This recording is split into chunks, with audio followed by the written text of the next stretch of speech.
O tema da nossa mensagem é fé para avançarmos. Fé para avançarmos. Faremos a leitura dos 3 primeiros versículos.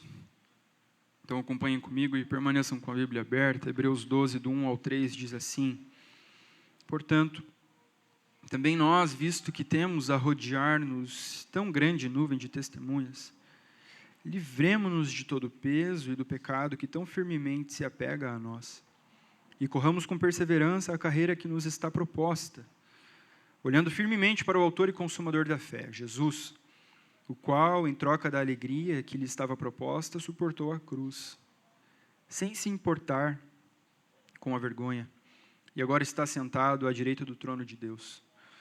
Portanto, pensem naquele que suportou tamanha oposição dos pecadores contra si mesmo, para que vocês não se cansem e nem desanimem. Até aqui. Vamos orar. Senhor, estamos diante da Sua palavra, Tua palavra que nos santifica, que nos transforma, que nos encoraja, que nos coloca em movimento.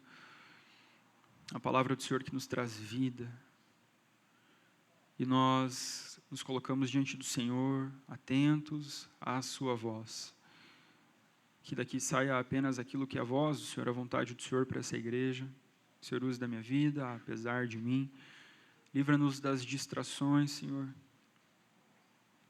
Guarda a nossa mente, Senhor. Ministra o nosso coração enquanto recebemos, Senhor, da instrução do Senhor nessa manhã. Seja com o Teu povo, fortalece o Teu povo, Senhor. E que se hoje nós ouvirmos a voz do Senhor, nenhum de nós endureça o seu coração. Em nome de Jesus, amém. Fé para avançarmos. Ontem teve um episódio interessante que fez muito sentido de usar como ilustração para a mensagem de hoje. Eu e a Bel fomos almoçar com um casal de amigos, uma amiga da época de estágio dela, e eles são lá da família dos que creem. E a gente foi nesses restaurantes, assim, que esses lugares estão meio em alta, assim, onde tem um espaço verde, assim, né, para você comer e solta a criançada lá, tô brincando. Não... É mais ou menos assim, né? Mas para as crianças se movimentarem, verem os bichos e por aí vai. Especialmente hoje em dia, né, que é pouca árvore, pouco bicho, é muita tela, é bom, né, ter esse contato com a natureza. E a gente estava lá e tinha um grande espaço, assim, fora. E o Emanuel, meu filho, ele está com 1 ano e 3 meses, ele está aprendendo a andar, e ele estava andando assim, com as 2 mãozinhas nos 2 dedos, agora ele está só com uma, às vezes ele só segura na calça, ele está indo devagarinho, está caminhando. E a gente estava numa parte assim, daquele jardinzão lá, e uns 20, 30 metros do outro lado tinha uma cama elástica, vermelha, normalmente é colorida, apesar de que ele já está sendo ensinado a não gostar da cor vermelha, mas atrai, né? É o pecado que tenazmente nos assedia, já estava assediando meu filho. Isso aí, gente. Enfim, ele viu a cama elástica e queria ir para lá, e eu fui levando ele devagarinho, assim, naquele passo bem devagarinho. E para ele, aqueles 20, 30 metros eram tipo uma maratona, né? Para mim, alguns passos eu chegava, para ele era uma maratona, um negócio longe, assim. E esse texto fala para nós sobre uma caminhada, uma carreira que nos está proposta, né? E essa era a carreira que estava proposta para ele ontem, assim. Ele não queria saber mais de nada. Tinha uma cama elástica lá do outro lado. E o texto também fala da nuvem de testemunhas que cercam aqueles que estão na caminhada nessa corrida. E o Emanuel também tinha uma nuvem de testemunhas ao redor dele. Gente olhando, o povo, né? A gente fica tudo bobo com o bebê. Só que é interessante porque isso começou a distrair ele, né, no trajeto até a cama elástica. E não só isso, era um monte de gente, mas tinha galinha, e as galinhas lá estavam soltas, assim, é um restaurante raiz. Elas estavam mesmo soltas, e tinha papagaio, louro, tinha coelho, porquinho da Índia, tinha um monte de bicho, assim. E essa era a nuvem de testemunhas ao redor do pequeno Emanuel rumo à cama elástica. E o porquinho da Índia é meio mal-humorado, assim, ele ficou naquela casinha dele lá, porque eu acho que também a criançada fica enchendo o saco dele, né? Ele não dá nem mais moral para a criançada, assim. Mas a questão é que, enquanto ele caminhava, isso tudo começou a distrair muito ele. Assim. Além dos obstáculos no caminho, terra, grama, galho, raiz, as pessoas, os bichos. E enquanto eu ia caminhando com ele, eu falava, olha para frente, né? Como se ele entendesse o que eu estou falando para ele. Mas eu falava, olha para frente, olha para frente. A gente faz umas coisas, né? Já não entende nada ainda, mas beleza, eu fui falando. Então ele dava 2 passos e caía, mesmo segurando a mão, porque ele, por vezes, perdia o foco para o lugar para onde ele estava indo. Se ele não caía, ele dava uma trançada nas pernas, assim, tipo uma perna na frente da outra, e, enfim, não foi fácil.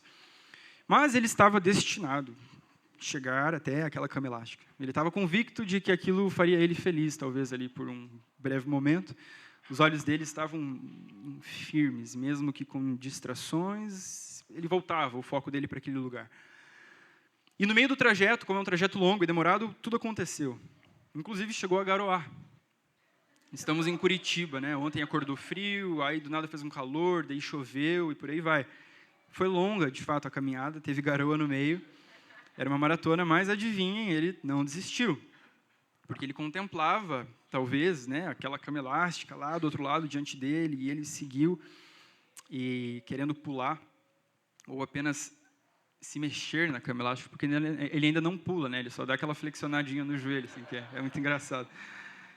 Enfim, o ponto é que ele não desanimou, ele não cansou, ele foi embora. Até que chegou no objetivo dele. Eu tive que colocar ele lá, porque ele não consegue subir, está tudo certo. Ele completou ali aquela mini corrida, aquela carreira que estava proposta diante dele.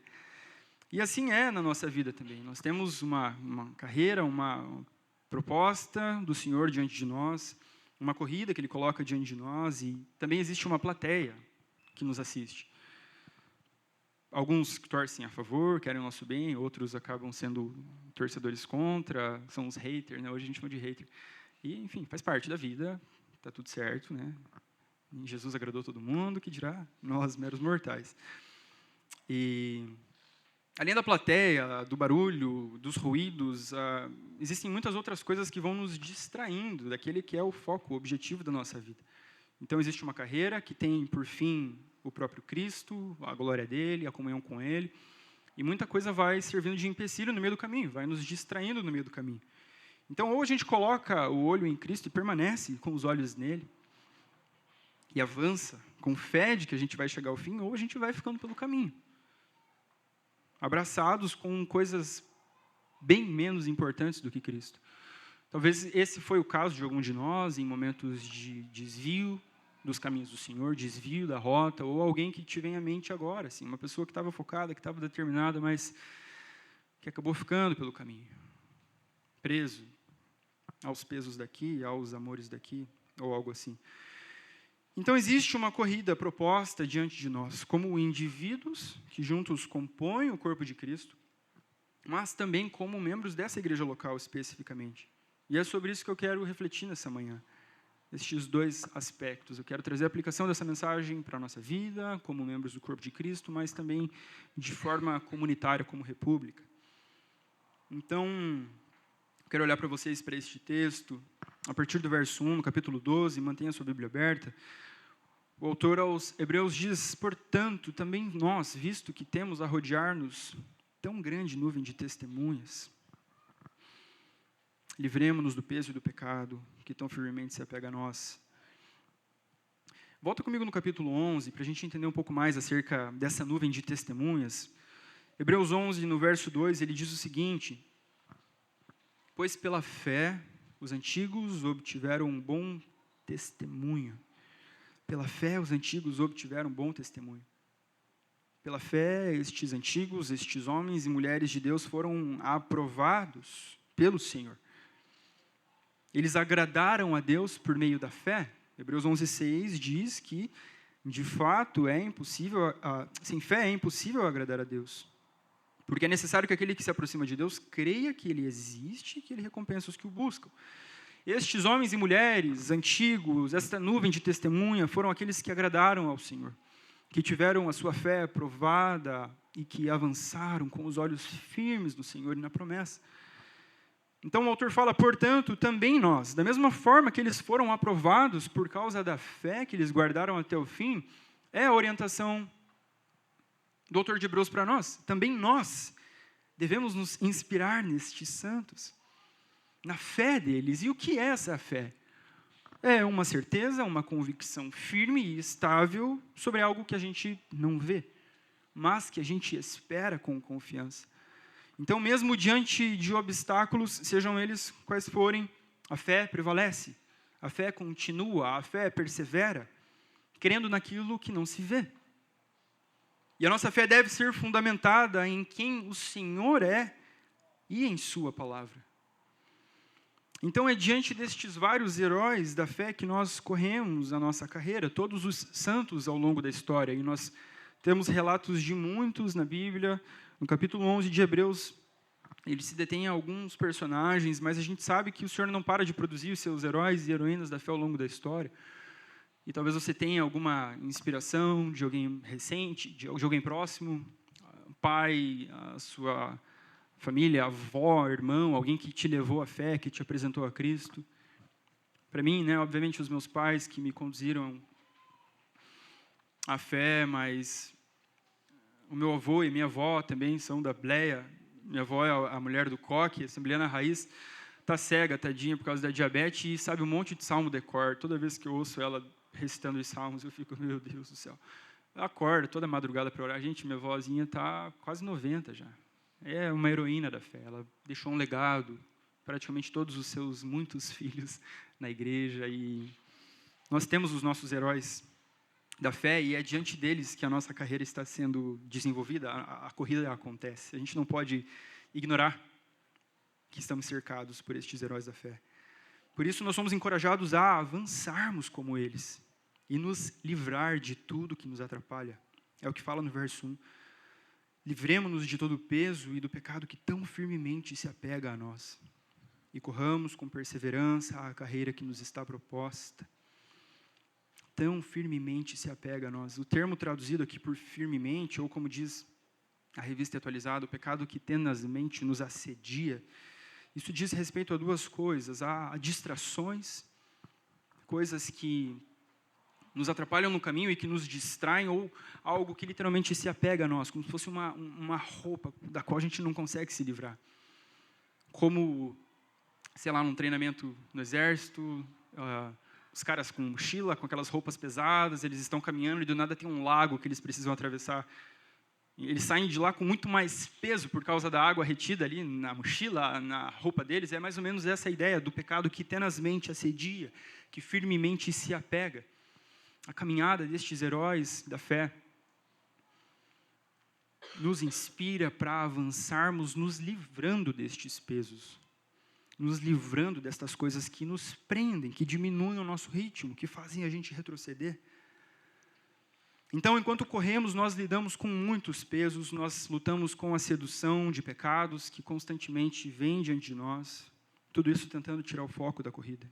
Pensa num corredor, um maratonista, distraído, sem os olhos na pista, já perdeu o foco, ele está suscetível à queda, suscetível a um tombo. Ele precisa manter o foco, ele precisa estar atento àquilo que está acontecendo. Ele está suscetível também a desviar a rota, se ele não tem a chegada diante dele, se ele não tem o alvo final bem claro diante dele. Da mesma forma é com a gente, quando perdemos o foco, quando nos distraímos ou quando estamos presos e nos entregamos a determinados pecados ou maus hábitos. Então, o autor fala dessas duas coisas que atrapalham: o peso, obstáculos, pedras no caminho, e dos pecados que nos envolvem, pecados pelos quais somos facilmente enlaçados. E eu te pergunto, o que tem representado um peso na sua corrida, na carreira que o Senhor tem proposta diante de você? O Senhor te deu uma direção, você sabe para onde você está indo, mas tem algo que está deixando a tua caminhada um pouco mais pesada, como que uma mochila carregada de coisas. O que tem sido este peso para você? Ou quais os obstáculos que você tem percebido no caminho? O que você tem enfrentado? Que pedras, paredes ou muralhas que estão aparecendo diante de ti? Nós sabemos quais são essas pedras? Sabemos dar nomes aos obstáculos? Ou nós podemos dar nome aos pecados com os quais a gente tem mais dificuldade de criar resistência, de lutar? É sobre esses aqui que ele está falando, esses que se apegam a nós, esses que como que grudam. A gente consegue dar nome a isso? Talvez sejam as preocupações em relação ao futuro, em relação à vida, que geram medo e fazem com que a gente tenha resistência de se entregar completamente ao Senhor, à vontade dEle. O amor à própria vida, o amor às coisas daqui. Ainda a gente está dividido entre dois senhores, a gente ama o Senhor, mas a gente não quer se entregar completamente, a gente quer garantir o nosso, a gente quer curtir ambos os lados. Talvez o desejo por aprovação, a gente tem medo da opinião alheia, medo de ser rejeitado, prazeres da carne, hábitos que desagradam o Senhor, não sei.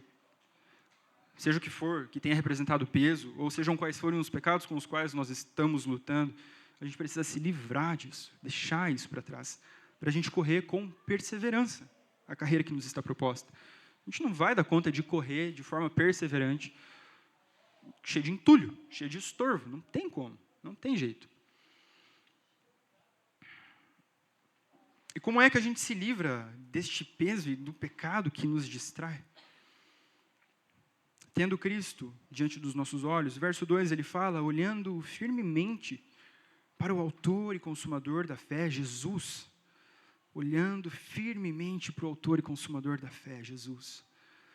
No Salmo 123, o salmista diz, a ti que habitas nos céus, eleva os olhos. Como os olhos dos servos estão atentos às mãos dos seus senhores, e os olhos da serva à mão de sua senhora, assim os nossos olhos estão atentos ao Senhor, o nosso Deus, até que tenha compaixão de nós. Como a gente se livra do peso, do pecado, das distrações e continua a nossa carreira com perseverança, tendo diante dos nossos olhos o Senhor, como sendo o nosso alvo, nosso bem supremo, o prêmio da soberana vocação, olhando firmemente para Cristo, que é o autor e o consumador da nossa fé, aquele que abriu o caminho da fé para nós, aquele que nos deu fé para crer nele. A fé não é obra nossa, não é algo que a gente decidiu, um interruptor que nós ligamos e agora eu decido crer no Senhor. A fé é um dom de Deus, é obra da graça do Senhor, e por isso que só Ele é dada a glória, por isso que só Ele é digno do nosso louvor, da nossa exaltação, da nossa confiança. Mas é importante ressaltar que a fé salvífica, essa fé que a gente recebe para a salvação, quando nós nascemos de novo, ela não se limita ao momento da nossa salvação. Pelo contrário, a vida do crente é uma vida de fé em fé. A fé precisa ser desenvolvida. O termo aqui usado, traduzido por consumador, pode também ser traduzido por aperfeiçoador, como sendo Cristo aquele que aperfeiçoa a fé que Ele mesmo nos deu. Então, é uma fé em desenvolvimento, nós precisamos avançar nessa vida de fé, nessa caminhada de fé. E eu pergunto aos irmãos, de que maneira nós temos exercitado a nossa fé? É muito mais fácil a gente tentar ter toda a nossa vida sob nosso controle. Mas tem coisas que simplesmente puxam o nosso tapete e a gente se vê completamente perdidos. Como que a gente tem respondido diante dessas situações? Em completo desespero, esquecendo que o Deus sustentador de todas as coisas nos ama, que Ele é nosso Pai? Como a gente tem exercitado essa fé? Não apenas a fé para a salvação. Diariamente nós precisamos nos lembrar que Cristo é quem nos justifica, que é pela fé que nós somos salvos. De fato, a gente precisa ter isso sempre diante de nós, mas também há esse desafio de uma fé que precisa ser maturada, desenvolvida, que precisa avançar. Será que a nossa fé tem se limitado apenas a crer para a salvação, como sendo um assunto resolvido? Aqueles que estão em Cristo são nova criatura. Nós somos justificados mediante a fé e agora a gente tem paz com Deus. E a vida avança, a vida continua e precisa deste progresso na fé. Paulo diz aos Romanos no capítulo 8, que diremos então à vista destas coisas? Se Deus é por nós, quem será contra nós? E ele continua, aquele que não poupou o seu próprio filho, antes o entregou por todos nós, não nos dará com ele gratuitamente, graciosamente todas as outras coisas. Paulo fala do Filho que nos é dado. Deus não poupou o seu próprio Filho. Este Deus que não poupou o seu próprio Filho não nos dará com Ele gratuitamente, graciosamente, todas as demais coisas. Tudo aquilo que a gente precisa para viver a vida que o Senhor tem para nós, todos os suprimentos necessários para essa carreira, para essa corrida, a suplementação, a hidratação, a roupa adequada, o Senhor não vai dar tudo que nós precisamos para concluirmos a nossa carreira. Gente, Ele deu o Filho dEle. Ele deu o filho dele. O capítulo 11 de Hebreus fala dos heróis da fé que, tendo fé nas promessas de Deus, e especialmente na promessa de um libertador, do Messias, daquele que esmagaria a cabeça da serpente, estes heróis da fé criam no Senhor e suas promessas, e isso fez com que eles agissem e vivessem de modo que agradasse a Deus. Por isso do relato, por isso que eles estão aqui. Por isso que a gente deve olhar, meditar nessas passagens e nos inspirar a imitá-los, a vivermos como eles. Eles também tinham fé no Filho, eles tinham uma revelação obviamente limitada comparada com a que a gente tem hoje, mas os olhos deles estavam postos na promessa do Senhor, de que um dia o Senhor resolveria o problema da separação do homem para com Deus. Fé no Filho e fé que todas as coisas seriam dadas, e por isso eles viveram como viveram.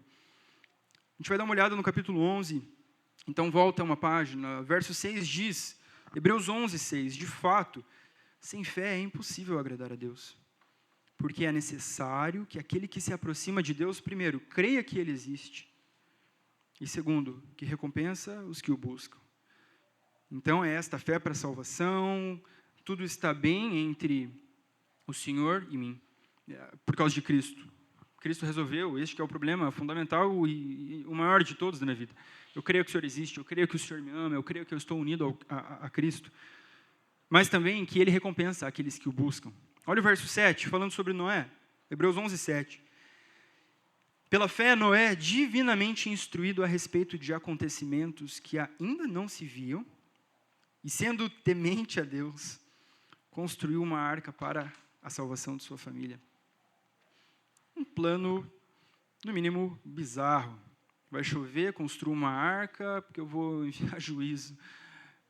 O cara creu, o cara temeu o Senhor. Gente, é algo maluco, né? A gente lê esses relatos, essas histórias, a gente fica, cara, como assim? Verso 7, 8. Pela fé, Abraão, quando chamado, obedeceu, a fim de ir para um lugar que deveria receber como herança, e partiu sem saber para onde ia. Isso aqui sempre me pega. Partiu sem saber para onde ia. O Senhor falou, vai. Para onde? Vai. Ele é Senhor, Ele é o dono, Ele criou todas as coisas. Não vai bater boca, não vai discutir. Vai, meu filho, se eu estou falando é porque eu vou dar conta. A nossa fé não é um salto no escuro. Noé, Abraão, Moisés, seja quem for. Gente, não é um salto no escuro, um pulo do precipício, assim, Senhor me salva, não. Ela está fundamentada na própria revelação de quem o Senhor é, um Deus de aliança, um Deus fiel, um Deus que sustenta aqueles que Ele chama, aqueles que Ele envia. Não é loucura. É, mas não é também. Demanda, às vezes, de uma confiança que, aos olhos do mundo, de fato pode parecer loucura. Mas é uma fé que é bem fundamentada no caráter do Senhor, na revelação de quem o Senhor é. 11:20, falando agora sobre Isaac. Pela fé, igualmente, Isaac abençoou Jacó e Esaú a respeito de coisas que estavam ainda para vir. 27, pela fé, Moisés abandonou o Egito, não ficando amedrontado com a ira do rei, pois permaneceu firme como quem vê aquele que é invisível. Então Noé não viu, mas temeu a Deus. Abraão não sabia para onde ia, mas obedeceu.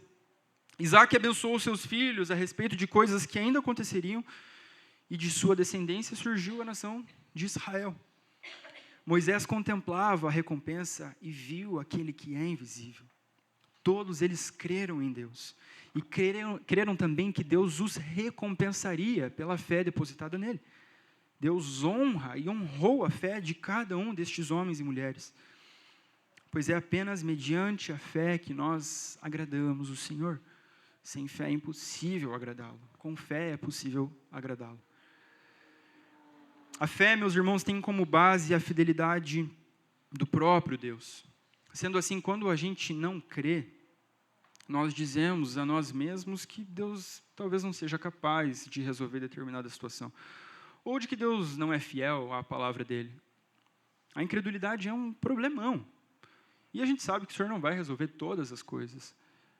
Mas esse é um motivo válido para a gente ter paz com isso. Ele é soberano, Ele faz o que Ele quiser. Agora, o que não é válido é o medo, é o pé atrás. Será que Ele dá conta? Será que Ele pode mesmo fazer? Será que Ele ouve as minhas orações? Será que Ele ainda tem poder para fazer isso? E pensando sobre a incredulidade, vamos ler Hebreus 3, Lá no início da carta, a gente vai ver um relato que nos ensina um pouco sobre isso.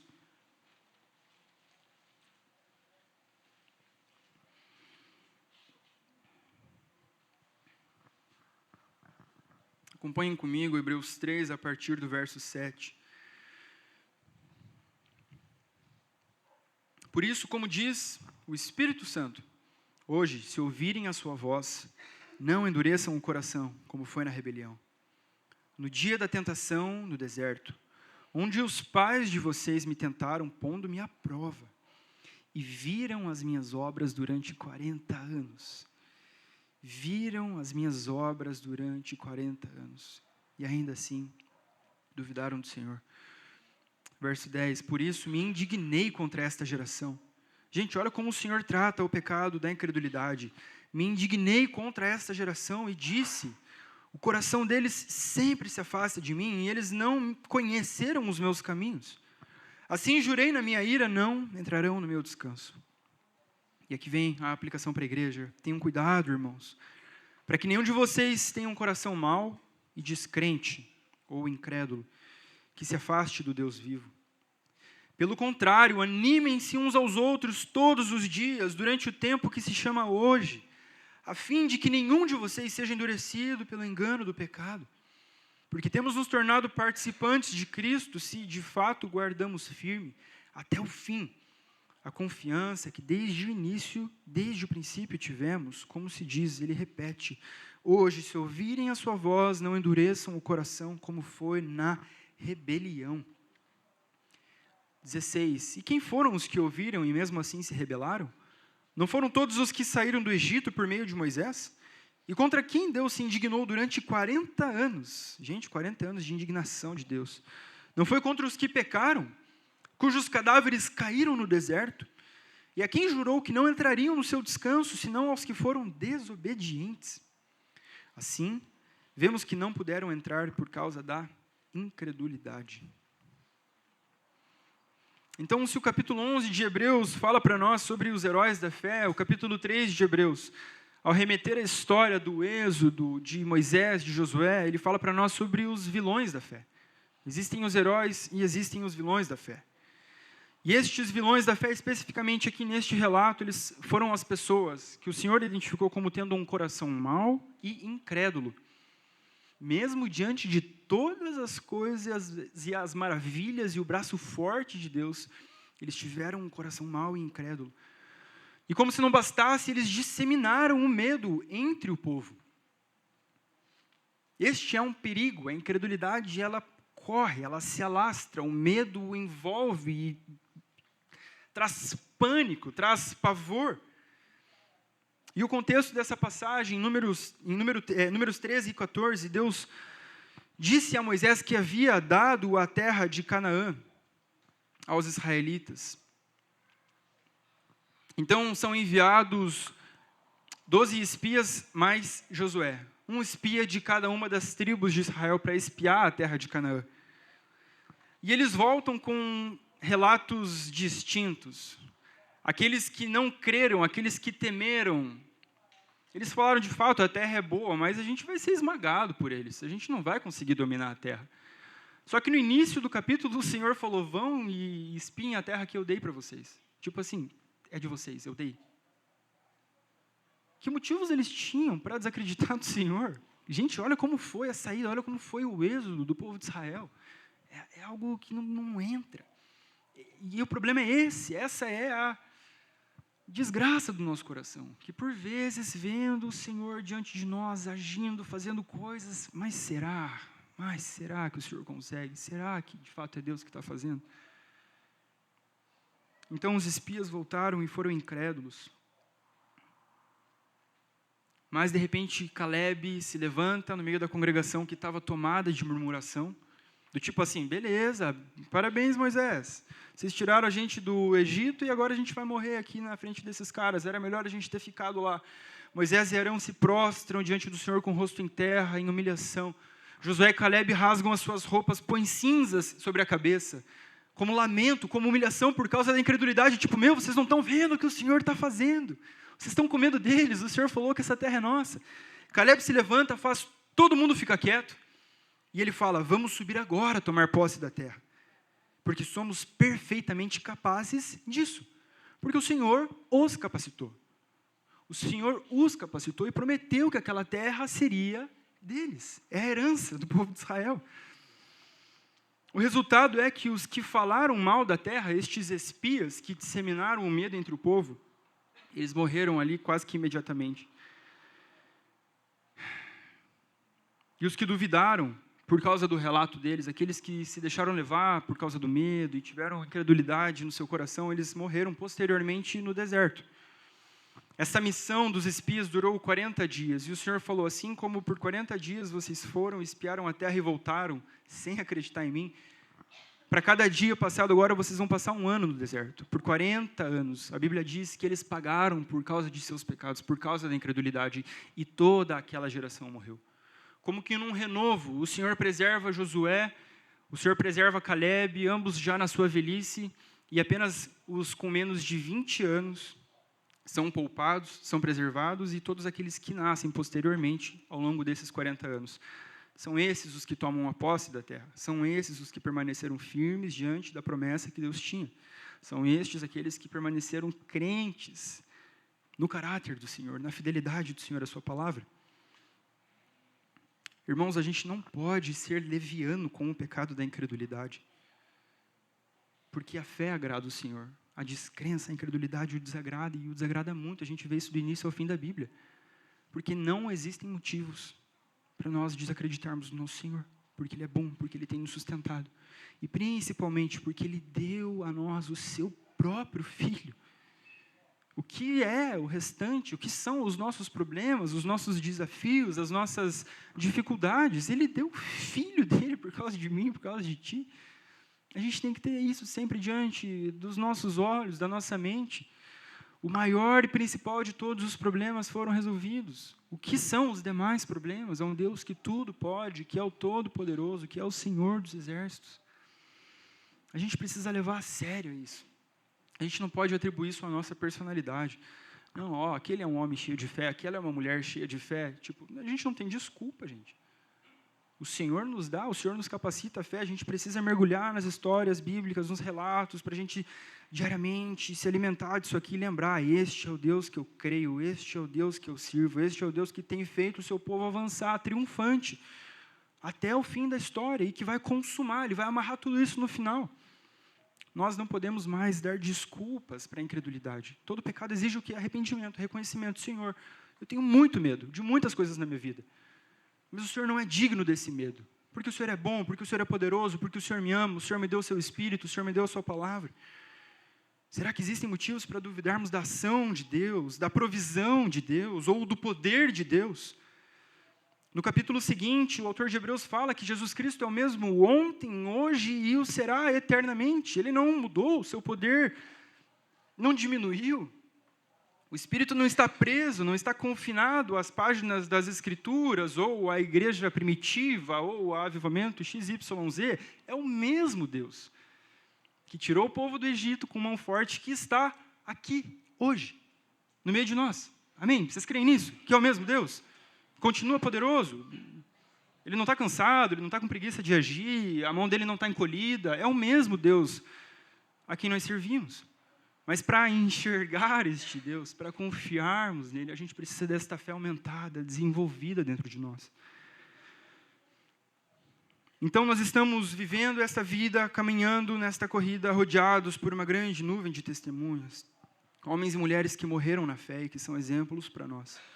E diante disso precisamos nos livrar dos pesos e pecados que têm atrapalhado a nossa corrida. No verso 2 ele fala, olhando firmemente para o autor e consumador da fé, Jesus, o qual, em troca da alegria que lhe estava proposta, suportou a cruz, sem se importar com a vergonha, e agora está sentado à direita do trono de Deus. Então, meus irmãos, Cristo, que é eternamente Deus, desfrutando da alegria, da eterna e doce comunhão da Santíssima Trindade, voluntariamente se esvazia, se humilha, assume forma humana, encarne, obedece e morre a morte de cruz, sofre vergonha, ao que tudo indica, exposto nu no madeiro, na cruz do Calvário. Deus fez isso. Mas a morte não o deteve, ele ressuscitou, ele foi levantado da morte, hoje ele foi exaltado e está sentado à direita de Deus Pai, à direita do trono de Deus. É a este Cristo que nós devemos olhar firmemente na nossa corrida, na nossa caminhada, na nossa carreira, porque nele nós obtemos eterna redenção, resgate, perdão dos nossos pecados, a salvação, mas também quando nós olhamos para ele, nós somos fortalecidos igualmente para suportarmos a nossa cruz, assim como ele teve uma cruz para suportarmos os sofrimentos dessa vida. Qualquer mensagem que descarte isso que eu acabei de falar não é a mensagem do Evangelho. O caminho do discípulo é: se alguém quer vir após mim, negue-se a si mesmo, dia após dia tome sua cruz e siga-me. O caminho é estreito. Isso demanda de nós nos conformarmos a Cristo nos seus sofrimentos, especialmente no período da Quaresma, a gente faz isso de uma forma ainda mais real, vívida, enfática. Eu quero ser participante nos sofrimentos do Senhor. Porque esse é o único caminho para participarmos da sua glória também. Gente, está escrito na Bíblia, isso não é salvação por mérito, por obra. Paulo falou, se com ele sofremos, com ele também seremos glorificados. Não existe alternativa.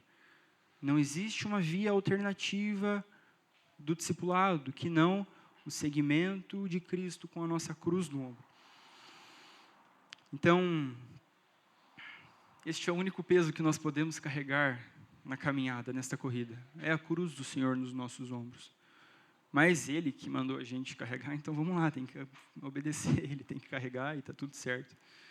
Mas o bom é que a vida da igreja também nos fortalece para isso. Assim como o Cirineu ajudou Jesus a carregar a cruz, nós podemos ajudar uns aos outros nos momentos de queda, de cansaço. Vem aqui, meu irmão, deixa eu te ajudar porque está difícil, mas a gente não pode desistir, porque existe um prêmio no final. Porque existe algo muito belo, sublime nos esperando. Vamos juntos, vamos juntos. Haverá uma recompensa. Se com Ele sofremos, com Ele seremos também glorificados. O verso 13, ele diz, portanto, diante de tudo isso, pensem naquele que suportou tamanha oposição dos pecadores contra si mesmo, para que vocês não se cansem nem desanimem. Irmãos, os heróis da fé olhavam adiante, contemplando de longe o Messias, enxergando apenas parcialmente. Eles tinham vislumbres, alguns feixes de luz acerca da promessa de Deus. Porém, nós olhamos para trás e vemos aquele que é a plenitude de Deus. Nele reside a plenitude de Deus. Ele é a imagem do Deus invisível. Cristo nos revela a glória de Deus em sua face. Então, os heróis da fé olhavam adiante e enxergavam parcialmente. Nós, com os olhos da fé, olhamos para trás e enxergamos plenamente aquele que é o Senhor, aquele que nos ama, aquele que está com a gente. Volta comigo uns versículos, Hebreus 11, 35, na parte B. Hebreus 11, 35 diz, alguns foram torturados, ele está falando dos heróis da fé, alguns foram torturados, não aceitando o seu resgate, para obterem superior ressurreição. Outros, por sua vez, passaram pela prova de zombarias e açoites, sim, até de algemas e prisões. Foram apedrejados, cerrados ao meio, mortos ao fio de espada, andaram como peregrinos, vestidos de peles de ovelhas e de cabras, passaram por necessidades, foram afligidos e maltratados, o mundo não era digno deles, andaram errantes pelos desertos, pelos montes, pelas covas, pelos antros da terra. Meus irmãos, diante dos nossos sofrimentos, diante de perseguição, diante de traição, de qualquer mal que intentem contra nós, a gente pode se juntar a essa lista aqui destes heróis e heroínas da fé. Quando nós nos submetemos às dificuldades, aos sofrimentos, à cruz que o Senhor tem para nós. A gente entra aqui nessa lista como gente que persevera, como gente que suporta a cruz, por causa daquele que nós temos como alvo, por causa daquele que é o nosso prêmio final. Então, diante das adversidades da vida, a gente precisa olhar para o Cristo crucificado diante de nós. A gente precisa ter Ele bem claro diante de nós, as suas feridas abertas, as suas chagas.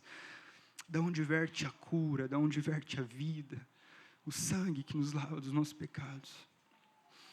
O Brennan Manning diz que ele sempre teve um crucifixo no escritório dele. E ele não conseguia nenhuma vez olhar para aquele crucifixo e não ser constrangido. Quando ele via todo o sofrimento que Cristo passou por causa do amor que ele tinha por ele. E a gente é assim com cada um de nós. Nós precisamos olhar para o nosso Senhor, para as suas feridas. Porque delas vem a nossa vida. Ele levou sobre si as nossas dores, as nossas enfermidades. Ele foi humilhado, ele foi escarnecido. Ele foi enterrado entre os injustos. Mesmo não tendo cometido pecado algum. Pense em toda a oposição sofrida por amor a você. Os nossos sofrimentos, eles são diminuídos, a oposição, ela perde a sua força, as vozes são silenciadas, porque nós temos diante de nós aquele que é o Deus eterno, que se tornou homem, que foi rasgado por amor a mim e a ti. E qual é o resultado disso? Verso 3, ele diz: pensem naquele que suportou tamanha oposição dos pecadores contra si mesmo, para que vocês não se cansem e nem desanimem. Olhar firmemente para Cristo, meditar nos sofrimentos de Cristo é o que renova as nossas forças para a gente continuar na corrida que nos está proposta. Talvez a gente tenha vindo aqui hoje cansado. Pensa, é uma maratona, é uma corrida, não é um tirinho de 100 metros. Nossa vida é uma maratona, é uma longa caminhada, corrida na mesma direção. E ela só vai acabar quando o Senhor nos levar para si. E quem está na caminhada, quem está correndo, sofre resistência, sofre oposição, dores. Né? Pensando na corrida, é dor no joelho, é dor no calcanhar, é dor no quadril, dor por tudo. E a nossa vida é assim também. Talvez a gente está meio arrebentado, meio desgastado, lutando com muitas questões. Gente, nós temos o nosso Senhor Jesus diante de nós. Como Paulo disse, eu não quero saber de nada, eu não me importo com mais nada, a não ser Cristo Jesus e esse crucificado. É dali que vem a nossa vida, é dali que brota a força, a energia, o renovo para a gente continuar na caminhada. Porque Ele caminhou este caminho antes de nós. Ele abriu este caminho diante de nós e Ele falou: quer me seguir? Venha. Você não vai estar sozinho. Eu vou te dar o Espírito, eu vou te dar o encorajamento, eu vou te dar o poder, eu vou te dar a vida, eu vou te dar a minha palavra, eu vou te dar a igreja. Eu vou te dar tudo o que você precisa para concluir essa caminhada. Para que assim, chegando ao fim das nossas corridas, da nossa jornada, a gente possa dizer como Paulo: combati o bom combate, completei a carreira e guardei a fé. Existe um combate diante de nós. Existe uma carreira proposta diante de nós. E a fé que o Senhor nos dá para a gente preservá-la, para a gente guardá-la até o fim. Então, recapitulando, nós, nessa vida, estamos rodeados por uma grande nuvem de testemunhas. Homens e mulheres que morreram na fé. Não apenas creram, mas morreram na fé. E que são exemplos para nós. Diante disso, precisamos nos livrar dos pesos, nos livrar dos pecados que têm atrapalhado a nossa corrida e avançar com perseverança, olhando firmemente para Cristo, pensando em Cristo, em seu sofrimento, para que a gente seja renovado nessa corrida, contemplando a nossa futura recompensa, tendo em mente aquele grande dia quando o Senhor vai olhar para cada um de nós e vai falar: venham benditos de meu Pai, venham benditos de meu Pai, para desfrutar eternamente do prazer da presença dEle. A corrida vai acabar, não vai mais ter desgaste, não vai mais ter sofrimento. Ah, gente, nós precisamos ter este dia diante de nós. Este dia grande e terrível para alguns, diante de nós. Para que a gente continue na força do Senhor. Para concluir, além das aplicações pessoais dessa mensagem, daquilo que a gente foi trazendo, que eu fui trazendo ao longo do sermão, eu preciso trazer algo também para nós como igreja, como república, como igreja local, assim como eu disse no início. A minha intenção era isso, a partir da palavra, falar ao seu coração, mas também falar ao coração dessa comunidade, que eu creio que foi algo que o Senhor me conduziu nessa semana. Então, o movimento de olhar para trás é algo contínuo na história dessa igreja. E quando a gente olha para trás, a gente vê a história de Deus com o seu povo, a gente contempla a grande nuvem de testemunhas daqueles que vieram antes de nós e passaram o bastão até aqui. Vemos homens e mulheres que creram no Senhor, homens e mulheres que creram contra a esperança, homens e mulheres que viram as maravilhas de Deus em seus dias e não duvidaram do poder do Senhor. Todos eles são exemplos para nós. Assim, há uma carreira ou uma corrida proposta diante de nós, como igreja local, como comunidade. E o que nos é exigido? Fé para avançarmos. Não tem outro caminho, não tem outra alternativa. Para a gente continuar naquilo que o Senhor tem proposto para nós, nos é necessário fé para a gente avançar. Então, há 15 anos nós estamos aqui como República, numa corrida, perseguindo tudo aquilo que o Senhor tem para nós, desejosos de tudo aquilo que o Senhor tem para nós, de tudo aquilo que o Senhor preparou para a sua igreja, não apenas para essa. E tudo isso está baseado nas próprias Escrituras, na palavra do Senhor, em suas promessas. Os nossos fundamentos como igreja local estão cada vez mais claros e mais claros do que nunca. A gente falou sobre isso na semana passada. O Senhor tem edificado essa igreja, o Senhor tem nos ajudado até aqui. O Senhor tem uma carreira proposta diante de nós, na identidade que Ele tem construído nessa igreja, neste povo, com as ênfases que o Senhor tem dado e tem nos feito perseverar em buscar aqui nessa igreja. Cada igreja local tem suas particularidades. Isso é óbvio, é a mesma fé, é o mesmo batismo, é um só Deus e Senhor de todos, que é sobre todos. Mas a igreja não é um negócio parecido, não. Se você for num culto na Etiópia, agora, provavelmente você sai correndo escandalizado. Porque não é esse negocinho aqui formal que a gente tem, é algo muito mais louco. Mas é de Deus também, é o povo do Senhor.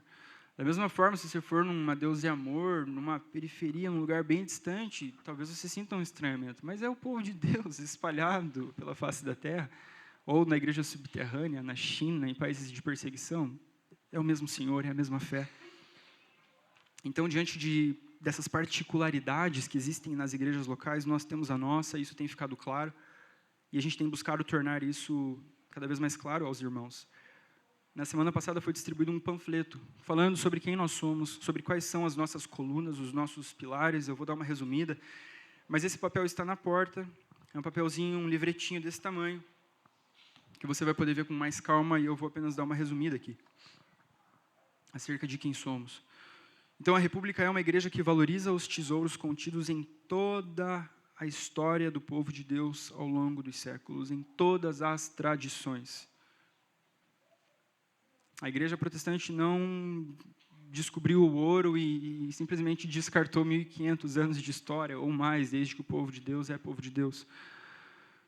A República é uma igreja que crê no Pai, no Filho e no Espírito, e tem por narrativa a história de Deus, que veio em resgate de seu povo. São as boas novas do Evangelho.